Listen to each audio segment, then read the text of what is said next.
Irmãos, essa semana, desde a quarta-feira, nós estamos na Semana em Foco das organizações missionárias dessa igreja. Como vocês viram, as organizações missionárias da União Feminina são essas que foram apresentadas aqui com as bandeiras: a Mulher Cristã em Missão, Amigo de Missões, Mensageiras do Rei. E essa semana a gente, dentro de uma série de programações, já tivemos a oportunidade de ter conosco a coordenadora nacional da Mulher Cristã em Missão, a irmã Ana Cátia Gonçalves. Ela está conosco desde sexta-feira e já fomos muito abençoados com a ministração dela no nosso meio. Então, nessa manhã, ela vai nos trazer a palavra novamente dentro dessa programação da Semana em Foco. Eu vou convidar a irmã Ana Cátia a vir.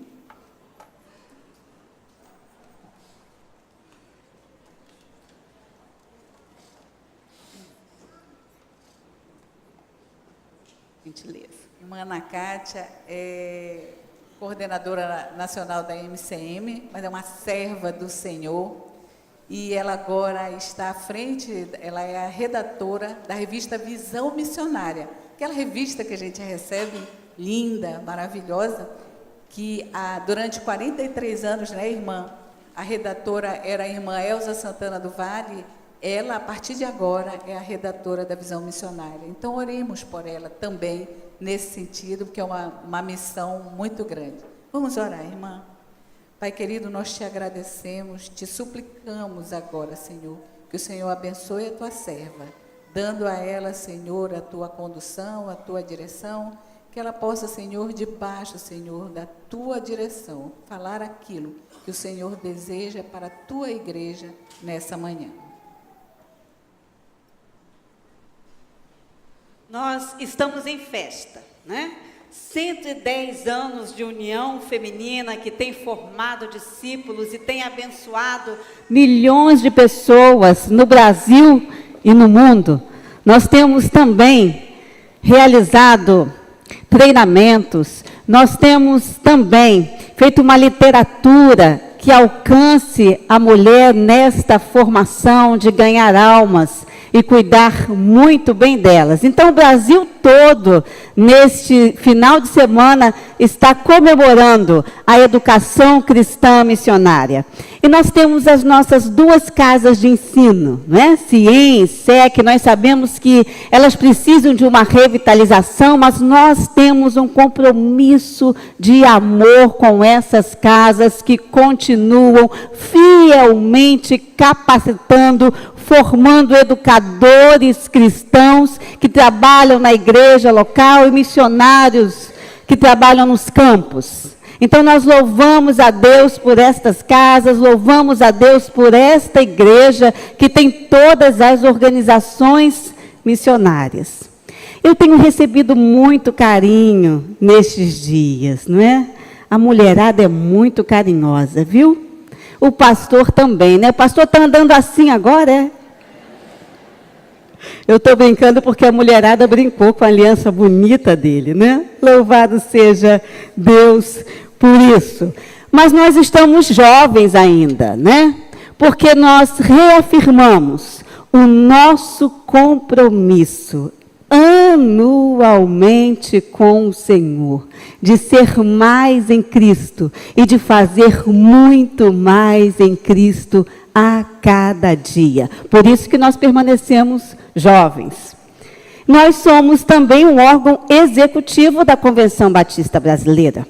Então, os batistas brasileiros estão, desde 2016 até 2020, enfatizando a verdade bíblica que o reino de Cristo está em nós. De modo que, aonde você chega, o reino de Cristo chega. E você manifesta as virtudes do seu rei. Então, nós vamos meditar nesta manhã sobre uma mulher que viveu plenamente o reino de Deus. E ela tem muito a que nos ensinar pelo seu legado maravilhoso de dedicação, de fé, de compromisso e testemunho, ok? Então, é uma mulher que viveu numa época muito especial da história. Época registrada em Gálatas 4, de 4 a 6, que eu vou ler para vocês. Quando chegou a plenitude do tempo, Deus enviou o seu Filho, nascido de mulher, nascido debaixo da lei, a fim de redimir os que estavam sob a lei, para que recebêssemos a adoção de filhos. E porque vocês são filhos, Deus enviou o Espírito de seu Filho ao coração de vocês, e ele clama: Abba, Pai, nos tornando filhos e herdeiros. Então, nesse tempo tão especial, pouquíssimas pessoas em Israel reconheceram o seu Messias. Ninguém estava esperando. Ele veio diferente daquela expectativa. As pessoas queriam um líder militar, um líder político, um rei conquistador que estabelecesse o reino dos homens. E a proposta foi exatamente outra. Pouquíssimas pessoas, então, o reconheceram. Claro que os magos lá de Mateus 2 eram ricos, influentes lá na sua cultura, mas do povo de Israel, pouquíssimos. Maria, evidentemente, José, os pastores, Simeão e Ana, essa mulher tão especial. Então, tudo que Lucas registra sobre essa última testemunha que se chama Ana, fornece-nos poucas informações. São apenas 3 versículos que são dignos da nossa atenção nesta manhã. Abra sua Bíblia, então. Lucas, capítulo 2, ou acesse, não é? Lucas, capítulo 2, versículo de 36 a 38. Sempre que o Evangelho de Lucas é proclamado, o seu testemunho ainda leva outras pessoas a, de fato, conhecerem o nosso Salvador. Então, Lucas 2:36, estava ali a profetisa Ana, filha de Fanuel, da tribo de Aser. Era muito idosa, tinha vivido com seu marido 7 anos depois de se casar. E então permanecera viúva até a idade de 84 anos. Nunca deixava o templo, adorava a Deus, jejuando e orando dia e noite. Tendo chegado ali naquele exato momento, deu graças a Deus e falava a respeito do menino a todos os que esperavam a redenção de Jerusalém. Amém? Então, seu nome aí no versículo 36, Ana, que significa graça em hebraico. A sua filiação e origem, o texto diz que ela era filha de Fanuel, da tribo de Aser. Na época de Jesus, essa tribo de Aser era tida como uma tribo perdida. Ela era profetisa, que diz no versículo 36. Ela era viúva. Lembramos que ela vivera apenas 7 anos com o seu cônjuge, até ele morrer. Geralmente, as viúvas, nesse período, eram negligenciadas, ignoradas e esquecidas. Era muito difícil. Era de idade avançada também, nós lemos. Era uma mulher piedosa. O versículo 37 diz que ela não deixava o templo, servindo a Deus dia e noite com jejuns e orações. Após a morte do seu marido, Ana passou a dedicar-se em servir a Deus em tempo integral, com orações e Jesus. Mas o que essa história de Ana nos ensina? Que verdades são essas para este tempo? Primeiro, Ana demonstrava que vivia o reino de Deus, pois era uma mulher adoradora, dedicada, de oração, de jejum, assim que ela era conhecida, como profetisa. A palavra profetisa designa uma mulher que falava as verdades da palavra de Deus. Qualquer pregador que prega, que proclama com fidelidade a palavra de Deus, seria um profeta no sentido bíblico geral. Uma profetisa, então, seria uma mulher especialmente dedicada a declarar a palavra de Deus. Ou seja, Ana é chamada de profetisa, porque tinha o hábito de declarar as verdades da palavra de Deus a outras pessoas. O seu caráter nos fornece um vislumbre do que ocupava a mente e a boca daquela mulher. Como você é conhecido? O que dizem de você? O que a sua parentela fala sobre você? Lá no trabalho, aqui na igreja, na faculdade, no consultório. Como você é conhecida? As suas palavras são recheadas da palavra de Deus? Você pode recitar com toda a propriedade Gálatas 2:20? Vivo não mais eu, mas Cristo vive em mim. E a vida que agora vivo na carne, vivo na fé naquele que me amou e se entregou por mim. Você tem essa consciência do seu chamado? Vós sois a geração eleita, o sacerdócio real, a nação santa, o povo exclusivo de Deus, para que anuncieis as grandezas daquele que nos tirou das trevas para a sua maravilhosa luz. Como está refletindo a sua luz? Porque a luz de Jesus, ela é de longo alcance, ela é impactante, ela é contagiante, ela ilumina o nosso próprio caminho e o caminho das outras pessoas. Nós precisamos sair da nossa zona de conforto e impactar esta geração com a luz de Cristo, com o Evangelho que liberta, que transforma, que consola. A mensagem está com você. A responsabilidade é sua. Mas em alguns momentos essa luz fica bem fraca. Por algumas coisas que nós vamos nutrindo em nossas vidas. Falta de perdão.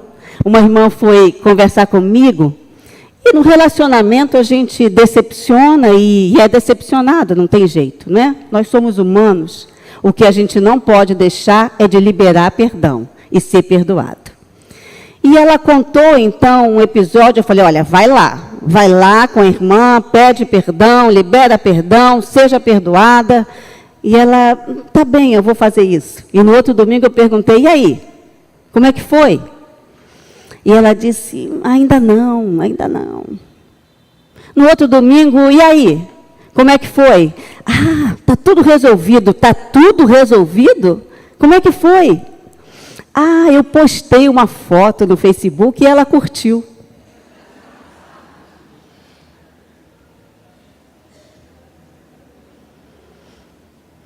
E eu falei, minha irmã. Ela, ai, Kátia, é tão difícil perdoar. Por quê?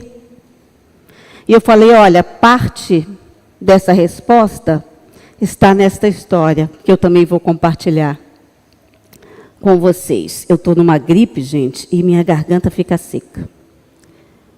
E aí, lá no início do século, uma mulher que era muito contida nos seus gastos, era a virada do século, estavam começando, né, a luz elétrica. E qual foi a surpresa, né, das pessoas? Ela se colocou logo como uma das primeiras da fila para ter, então, essa luz na sua casa. E aí fizeram toda a instalação elétrica e passou um tempo, né, o leitor foi lá ver o medidor e aí viu que não tinha quase consumo. E ele bateu lá na porta e disse: está tudo bem com a senhora? Está conectada? Está utilizando a luz elétrica? Ela, sim, claro. Olha, mas o seu medidor não está marcando quase nenhum uso. O que está acontecendo? Ela, não, mas eu estou usando. Todos os dias, ao pôr do sol, eu acendo todas as luzes. Tempo suficiente para acender todas as velas. E depois eu, então, apago as luzes.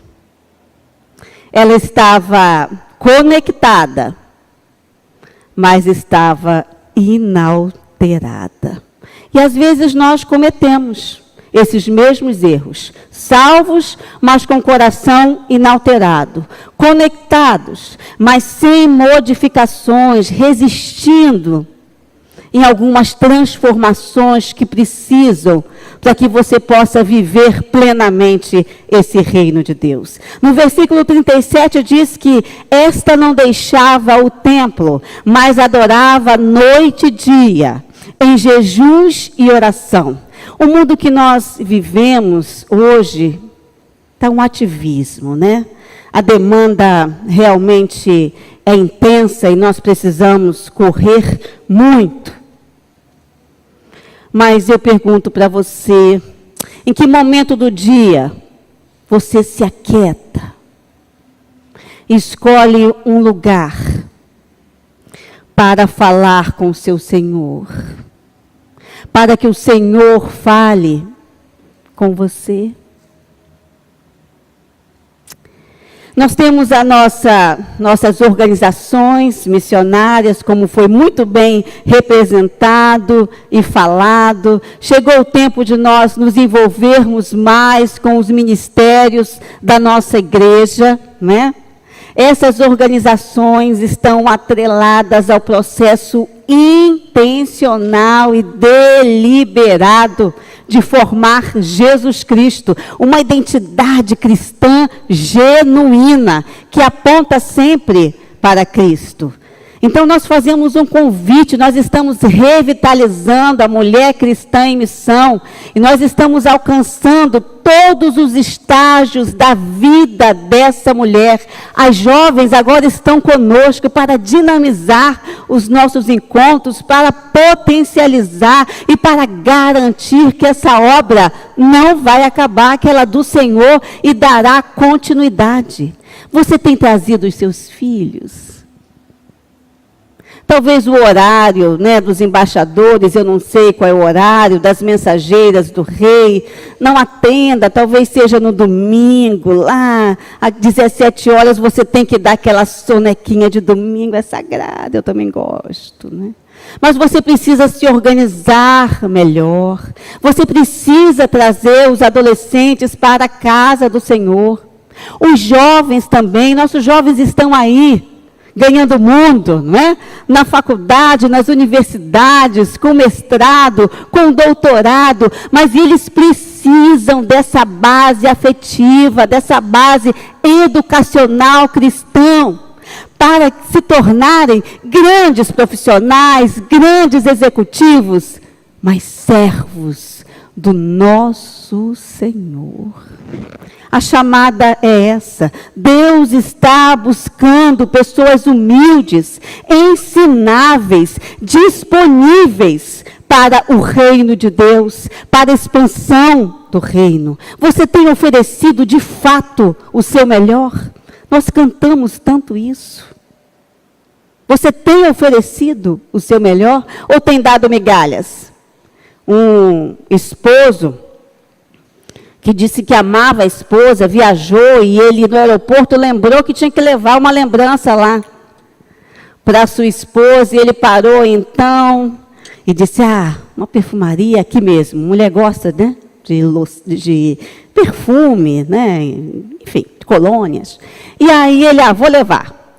Olha, pega uma colônia para mim. E aí a atendente foi, né, e disse, olha, está aqui. Ele, que bom. Agradável, suave, excelente para a mulher que eu tanto amo. Quanto custa? R$100. R$100? Será se você tem algo mais em conta? E a atendente foi procurar e encontrou, então, um hidratante do corpo. Ele, excelente, para a mulher que eu tanto amo. Quanto é que custa? R$70. R$70. Você tem algo mais em conta? Aqui não tem marido assim não, só lá no Rio de Janeiro. Alguém? E aí ela disse, eu tenho sim um creme para as mãos e aquele álcool gel perfumado que mulher gosta. Então traga. Quanto é que custa? E ela disse, olha, está custando R$40. Ele, R$40 não, você precisa me dar algo mais em conta para a mulher que tanto amo. E ela trouxe então um batom. Quanto é que custa o batom? R$20. R$20? Você não tem algo mais em conta para a mulher que eu tanto amo? E a balconista, já com esse semblante, pegou um espelho e colocou diante dele, né? Porque é algo mais barato só aquele marido. Parece piada, né? É engraçado. Mas é assim que muitos súditos se apresentam diante do Senhor, oferecendo migalhas, migalhas do seu tempo, migalhas do seu dinheiro, migalhas da sua dedicação, da sua atenção.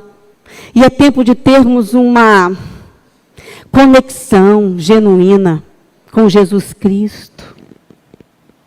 Precisamos ter essa ligação visceral com o Senhor, que se manifeste nos nossos muitos papéis, como mães, esposas, filhas, pais, maridos, avós, como profissionais, como líderes, em nossas dores, em nossas lutas, em nossas perdas, mas também nas vitórias. O Senhor é glorificado em tudo, engrandecido e agradecido em todos os momentos da nossa vida. Este é o tempo. Segunda coisa que nós aprendemos com a Ana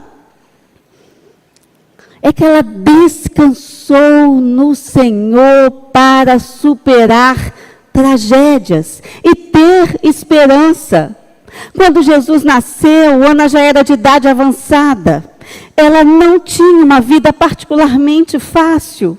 O mundo todo dela foi desmoronado, despedaçado pela tragédia quando ainda era jovem. Ela foi casada durante 7 anos apenas, antes de seu marido morrer. Nem entrou na crise dos 7 anos. E ela também nunca se casou. Ela vivia como viúva, de extrema pobreza naquela época. Era muito difícil, era garantia mesmo de uma pobreza, de depender de outras pessoas. Ela morava no templo. Talvez algum oficial do templo, vendo toda a sua dedicação, liberou um quarto para que ela pudesse então morar. Mas Ana superou, pela graça de Deus, a sua tragédia pessoal. E só Deus mesmo pode acalmar o nosso coração quando passamos por dificuldades. Às vezes um divórcio nos alcança sem a gente querer, não é? Às vezes recebemos um diagnóstico severo de uma doença. A minha mãe faleceu recentemente, ela era paraense. Nós matamos saudade aqui do povo, né? Que conhecia a família. Mas eu fiquei nos braços do Senhor. Não perdi a serenidade, filha única, e continuei firme. E é isso que o Senhor quer, que no meio da tragédia você segure a sua poderosa mão e continue caminhando durante o deserto, porque nós não moramos no deserto, nós passamos por ele e não passamos sozinha, porque Deus tem derramado a porção necessária para cada enfrentamento das nossas vidas. Nós não ficamos sozinhos em nossas dores. Então, quando a vida fica difícil, como Ana, como é que a gente reage? eu recebi uma ilustração que a pessoa estava bebendo café e aí esbarraram nela. E aí ela derramou o café. E aí o pessoal falou, o que aconteceu? Por que você derramou? Alguém me esbarrou e eu derramei café. A resposta é errada. Você derramou o café porque na xícara tinha café. Se tivesse chá, ia derramar chá. Se tivesse água, era água. O que tem derramado da nossa xícara, das nossas vidas, quando nós passamos por tragédia? É frustração, é ingratidão, é murmuração. Quando a vida vem e chacoalha com a gente, o que a gente tem derramado? O que as pessoas estão vendo em nós? Eu espero que seja esperança e a certeza do cuidado desse Deus tão maravilhoso. Continue firme como a Ana, porque Jesus transforma as nossas preocupações em canções de fé. Alguém disse que se você buscar o Senhor quando o sol está brilhando intensamente, você não vai perder o caminho quando as densas trevas da noite chegarem. Porque buscar o Senhor tornou-se o estilo de vida. Aleluia! Por isso, queridos. A terceira coisa para terminar, eu não sei o tempo, eu não estou entendendo aquele horário. Graças a Deus por isso. A terceira lição que nós tiramos de Ana é que viva o reino de Deus como Ana, que anunciou Cristo alegremente. A surpreendente fé de Ana vinha do fato que ela realmente cria no Antigo Testamento. Sabia que Jesus viria e por isso ela orava, ela queria participar deste momento. Então, no momento que Simeão chega para abençoar Jesus com a profecia inspirada, o Espírito de Deus conduziu a Ana naquele lugar, naquela hora. E ela dava graças a Deus pela fé. Ela soube na hora que a profecia de Simeão era verdadeira e que Deus havia respondido às suas orações, e todos os anos de pedidos se transformaram então em louvor. Foi assim que essa mulher passou anos falando com Deus e se tornou conhecida por falar com as outras pessoas a respeito de Cristo. Ana não podia guardar para si essa boa notícia, as boas novas de Jesus. Esse é o precioso legado de Ana para cada um de nós esta manhã. Nós temos uma missão para lá de especial, que é gerar vida, que é nutrir vida com Jesus no coração das pessoas. É reproduzir a vida de Jesus. E no reino de Deus não há aposentadoria.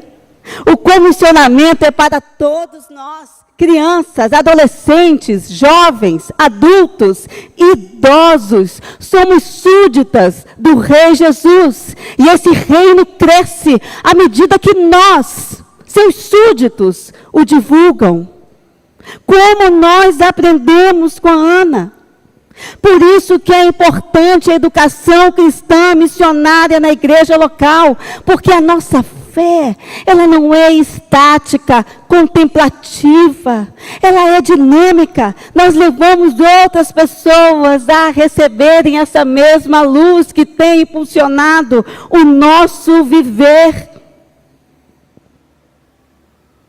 Martin Luther King dizia que o pior do que o grito dos ímpios é o silêncio dos justos. É a inoperância na evangelização e no testemunho que você é diferente aonde você está, porque você representa Cristo, porque Cristo está em você. E você precisa, muitas das vezes, ser Cristo nos seus relacionamentos. Então, concluindo, seja como Ana, sendo conhecida como um adorador, como homem e mulher dedicada ao Senhor, de oração, que vive a palavra de Deus, que supera suas tragédias pela dependência exclusiva do Senhor e do seu poder, e que anuncia com coragem, com ousadia, esse evangelho libertador